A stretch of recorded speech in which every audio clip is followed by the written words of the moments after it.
किंतु यह अनेक स्कूल कर्तृपक्ष पालन करुनथिबा बेले पाठ पढ़ुनथिबा पिलांक ना ठिकना जालियाती करुछंती। एमिति एक संगीन अभियोग आसी खोर्धा निकटस्थ बड़तोटारे थिबा कार्मेल बेसरकारी स्कूल विरोध में।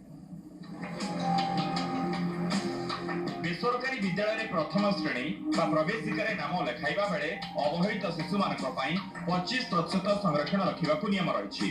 प्रथम अष्टम श्रेणी पर्यंत मागणा शिक्षा पाठ्य पुस्तक यूनिफॉर्म आदि देवाकू सर्वशिक्षा अभियान में व्यवस्था रही।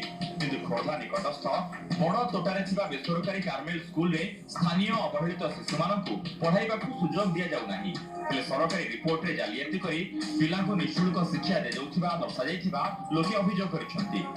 ओपेपा वेबसाइट रे प्रकाश पाइबा रिपोर्ट अनुसार 2014-15 वर्ष रे बड़ तोटा और पदनपुर गाँव 500 रु अधिक छात्र छात्री कारमेल स्कूल रे पहुंचबा दर्शा जाइछि। स्थानीय लोके कोन कहउछंती सुनंतो।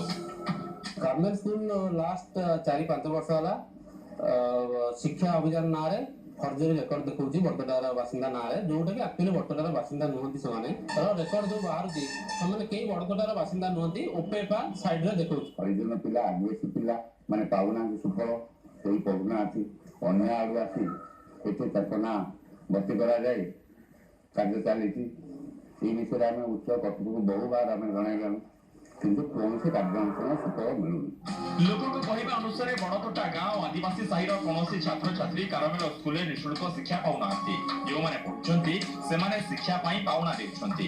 एने स्कूल कर्तृपक्ष कहवा कथा ओपेपा वेबसाइट रे जहाँ प्रकाश पाई तथ्य से सेपटे जिला शिक्षा अधिकारी कहवा कथा एनओसी कारमेल कर्तृपक्ष छात्र छात्री मिथ्या तालिका दे थाई पारंती। खूब शीघ्र यार तदंत हेबो।